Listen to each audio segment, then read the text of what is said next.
ट्विशा शर्मा मौत मामले में अब खुलासे हो रहे हैं। ट्विशा शर्मा की संदिग्ध मौत मामले में अब उसके मोबाइल फोन की चैट्स भी सामने आई है। ट्विशा की चैट्स की माने तो उसे ससुराल में प्रताड़ित किया जा रहा था। उसने अपनी मां को मैसेज में लिखा भी कि ससुराल में उसके साथ कैसा व्यवहार हो रहा है, यहां तक कि उसके अबॉर्शन को लेकर भी गलत बातें की जा रही हैं।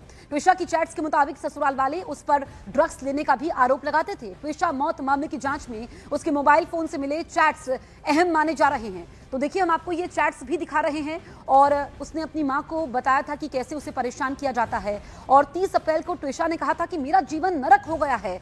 7 मई को लिखा, मुझे ले जाओ, ये जीने नहीं देंगे। तो हम आपको पूरी टाइमलाइन भी बता रहे हैं। देखिए, पहले वो कहती है कि मैं हैंडल कर लूंगी, लेकिन जब पानी सर से ऊपर चला गया उसके बाद ट्विशा ने अपनी मां को लिखा कि उसका जीवन नरक हो गया है। सास गिरिबाला सिंह ने कॉल रिसीव किया। देखिए, 12 मई को भी क्या हुआ कि ट्विशा के परिवार ने ट्विशा को देखने की मांग की। परिवार को बताया गया कि ट्विशा सांस नहीं ले रही है। ये 12 मई की रात लगभग 10:10 पर बातचीत होती है। और आप देखिए कि उससे ठीक पहले ट्विशा अपनी मां को बताती है कि वो काफी परेशान है। और देखिए, जो कॉल चल रहा होता है उसी बीच पति समर्थ की कमरे में एंट्री होती है। अब आप ये चैट्स देख लीजिए जो सामने आई हैं। अहम सुराग भी है। जो ट्विशा की सुसाइड मिस्ट्री है उसको लेकर के कई सवाल खड़े हो रहे हैं। और ये देखिए, इसमें ट्विशा ने लिखा है कि इन सबको ये लगता है कि मैं ड्रग्स लेती हूँ। और पहले वो लिखती है, मेरी प्रॉब्लम है, मैं हैंडल कर लूंगी।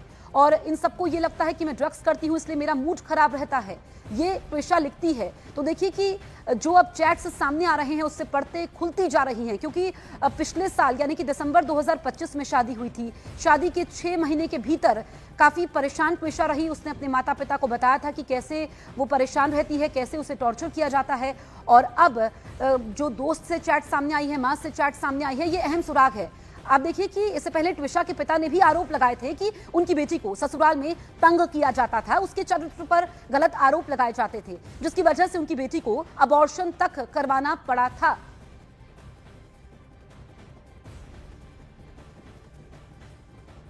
तरह तरह के अब्यूज़ किया गया, उसको बोला गया कि ये तू प्रोस्टिट्यूट है, ये किसी और का बच्चा है। इस तरीके से गंदी बातें शुरू हो गई थी। लड़की बहुत स्ट्रेस में, उसने जो है बोला कि पापा मैं ये इस कंडीशंस में तो इन बच्चे को नहीं रख सकती, ये फोर्स कर रहे हैं कि मैं इसको, तो एक फोर्स टर्मिनेशन को उसने कहा मैं आपसी सहमति से करना चाहती हूँ। तो उसने जो जाकर के एक सहमति से टर्मिनेशन करा दिया था। तो आप ट्विशा के पिता को सुन रहे थे। उन्होंने बताया कि कैसे उनकी बेटी को परेशान किया जाता था, कैसे अबॉर्शन के लिए यहाँ पर दबाव बनाया गया। ये उनकी बेटी को कहा गया कि वो ड्रग्स लेती हैं, जिस वजह से उसका मूड खराब रहता है। और आप देखिए कि शादी के बाद ट्विशा भोपाल शिफ्ट हो जाती है और हालात ज़्यादा बदल जाते हैं। शादी के बाद फंदे से लटकने की वजह से मौत हुई है। हालांकि जो रिपोर्ट सामने आई है उसमें चोट के निशान भी मिले हैं। मौत से पहले मां से आखिरी बातचीत हुई थी। कॉल जब कट जाता है और उसके बाद सब कुछ बदल जाता है, क्योंकि जब परिवार दोबारा कॉल करता है, ट्विशा को देखने की मांग करता है, तो ट्विशा के ससुराल वाले कहते हैं कि ट्विशा सांस नहीं ले पा रही है। अब देखिए कि ये जो ट्विशा की सुसाइड मिस्ट्री है, इसमें कई सारे सवाल ऐसे हैं जिनका जवाब मिलना बाकी है। तो ट्विशा शर्मा की सास का बयान भी अब सामने आ चुका है। ट्विशा की सास गिरिबाला ने अपनी जमानत के समय कोर्ट में जो बयान दिए थे उसमें उन्होंने अपनी बहू ट्विशा पर कई गंभीर आरोप लगाए। सास गिरिबाला के मुताबिक ट्विशा ड्रग्स की आदी थी और ड्रग्स न मिलने पर उसके हाथ कांपने लगते थे। बयान में यह भी आरोप लगाया गया कि नोएडा में उसे आसानी से ड्रग्स मिल जाती थी, इसी वजह से उसका व्यवहार बदल गया था। सास के मुताबिक ट्विशा का इलाज भोपाल में साइकेट्रिस्ट से चल रहा था और ससुराल पक्ष उसकी देखभाल कर रहा था। साथ ही ओवरडोज और एबॉर्शन को लेकर भी कई दावे किए गए हैं। हमारे सहयोगी मनोज हमारे साथ लाइव मौजूद है। मनोज, यहाँ पर जो ट्विशा की सास है उन्होंने कई आरोप ट्विशा पर लगाए हैं कि वो ड्रग्स की आदी थी। नोएडा में तो ड्रग्स मिल जाती थी आसानी से, लेकिन वहां पर उस वजह से उसका व्यवहार बदला रहता था। अब क्या जांच कहां तक पहुंची है और क्या तस्वीर इस वक्त नजर आ रही है? अपडेट क्या है? अभी बड़ा सवाल ये है, अदालत में आज सोमवार का जो दिन है वो इस बात के लिए है कि आखिर जो ट्विशा है, ट्विशा के पति की जो अग्रिम जमानत की याचिका लगी हुई है वो अदालत स्वीकार करती है कि नहीं, क्योंकि ट्विशा की जो सास है गिरिबाला सिंह, जो कि पूर्व जज है, उनको पहले ही जो अदालत है अग्रिम जमानत दे चुकी है। बड़ा सवाल कई हैं, सवाल जांच के हैं। जैसे परिवार का आरोप है, ट्विशा के माता पिता का आरोप है, उनका कहना है कि उनको एफआईआर दर्ज कराने में काफी देर हुई, जब दबाव बना तब जाकर एफआईआर दर्ज हुई। उनका एक और कहना है कि जो फांसी का फंदा है अगर ट्विशा की मौत फांसी लगाने से उसने खुदकुशी की है, जो फांसी का फंदा है उसको आखिर पुलिस ने पोस्टमार्टम के समय उस रिपोर्ट के साथ वहां पर पेश क्यों नहीं किया? आखिर उस रिपोर्ट के साथ उस फांसी के फंदे की जो है उसकी रिपोर्ट क्यों नहीं आई कि जो फंदा गले में लगा हुआ था वो फंदा वही था जिस फंदे को वहां पुलिस ने सबमिट किया रिपोर्ट के समय, पोस्टमार्टम के समय अस्पताल में, एम्स भोपाल के अस्पताल में। ये जांच के दूसरे विषय हैं जिनको लेकर जो परिवार कह रहा है कि इस पूरे मामले को दिल्ली ट्रांसफर किया जाए। इसका उनको कहना है कि उनको भोपाल में न्याय नहीं मिलेगा। दूसरा, वो चाहते हैं सेकेंड पोस्टमार्टम, दोबारा पोस्टमार्टम हो। बिल्कुल मनोज, आप ये दो अपडेट बता रहे हैं कि परिवार चाहता है दोबारा पोस्टमार्टम हो, मामले को दिल्ली ट्रांसफर किया जाए, लेकिन जो ये यहाँ पर हमने ट्विशा की सास की बात करें, उन्होंने ड्रग्स को लेकर के बड़े दावे किए हैं, लेकिन जो चैट सामने आई है जिसमें ट्विशा अपनी मां को बता रही हैं कि ससुराल पक्ष कहता है कि वो ड्रग्स लेती हैं, इस वजह से उनका मूड खराब रहता है, और किस तरीके से उन पर दबाव बनाया जाता है, जो व्यवहार उनके साथ हो रहा था ट्विशा के साथ, वो चैट अहम सबूत है। ये चैट जाहिर तौर पर जो ट्विशा के जो भी चैट है वो एक अहम सबूत है। दूसरा भी जो जैसे नेल के वो रखे हैं, प्रिंट रखे हुए हैं, नेल रखे हुए हैं जिसकी डीएनए रिपोर्ट आएगी, साथ ही साथ विसरा की अभी रिपोर्ट आनी है, क्योंकि जो पोस्टमार्टम की अभी जो हमारे पास रिपोर्ट है वो रिपोर्ट प्रिलिमिनरी रिपोर्ट है, प्रारंभिक रिपोर्ट है। अभी कई जो फॉरेंसिक जांच के जो आखिरी नतीजे हैं वो भी इस पूरे मामले में पुलिस के लिए बड़े मददगार आगे साबित होंगे। अभी तो बड़ा सवाल ये है कि जो चैट सामने है, गिरिबाला सिंह जिन्होंने अग्रिम जमानत के समय इस तरह की दलीलें दी, ये सारी चीजें दोनों पक्षों के बयान अभी पुलिस को लेने हैं।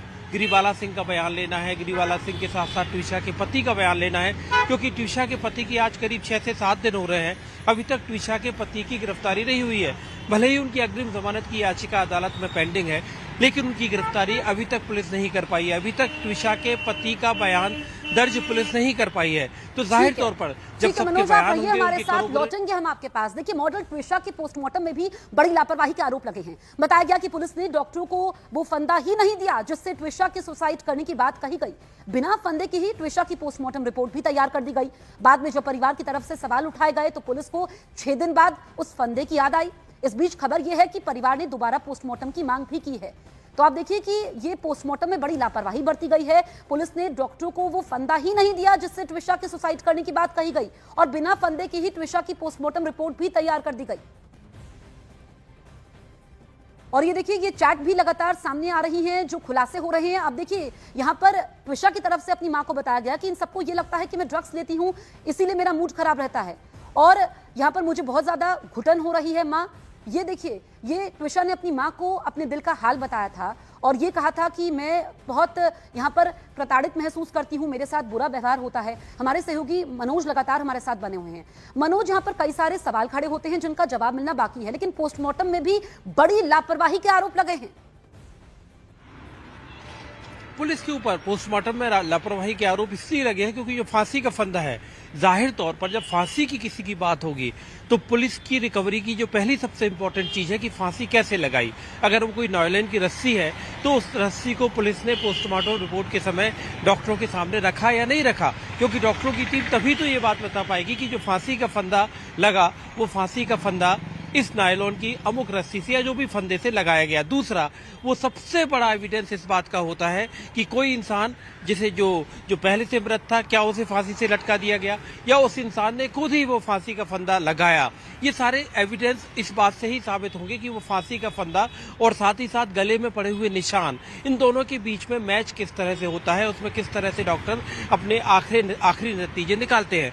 तो पुलिस की बड़ी लापरवाही है। पुलिस कह रही है कि अब वो दे दिया गया है एम्स भोपाल को, और आज शाम तक, सोमवार की शाम तक उनका कहना है, दावा है कि ये रिपोर्ट भी आ जाएगी कि फांसी का फंदे के साथ पोस्टमार्टम की रिपोर्ट भी आज शाम तक आ जाएगी। ठीक है मनोज, आप नजर बनाए रखिएगा। तमाम जानकारी हम तक पहुंचाने के लिए आपका बहुत बहुत शुक्रिया। इस बीच ट्विशा के पिता क्या कह रहे हैं, उनसे खास बातचीत की गई है, आप सुनिए।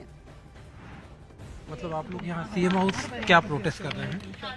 ये निष्पक्ष जांच की मांग कर रहे हैं, निष्पक्ष एसआईटी की मांग कर रहे हैं। हम मांग कर रहे हैं PM2 की, जो हमें प्रोवाइड, हमें पहले दिन से फोर्सफुली ये कहा जा रहा है कि आप बॉडी ले लीजिए, ये आप बॉडी ले लीजिए ताकि हम PM2 का राइट नहीं यूज कर पाए। PM रिपोर्ट है, उसमें क्या शिकायत है आपको? उसको बिल्कुल मिसमैच कर रही है, जो फाइंडिंग्स आ रही हैं, जो फिजिकल अपीयरेंस आ रही है और जो फाइंडिंग्स आ रही हैं उससे मिसमैच कर रही है। आपको क्या लगता है? ट्विशा की अभी वजह बताई गई कि ट्विशा ने, देखिए, ये एक बहुत संदिग्ध मौत है जिसको एक फांसी के रूप में दिखाया जा रहा है। हम इसको संदिग्ध मौत को पूरी प्रवीणता से जांच करना चाहते हैं। हमारा अंदेशा इसलिए है क्योंकि गिरिबाला सिंह जी को यहाँ पर एंटीसिपेटरी बेल ग्रांट की गई है इस केस में, जो इस कानून का मजाक है।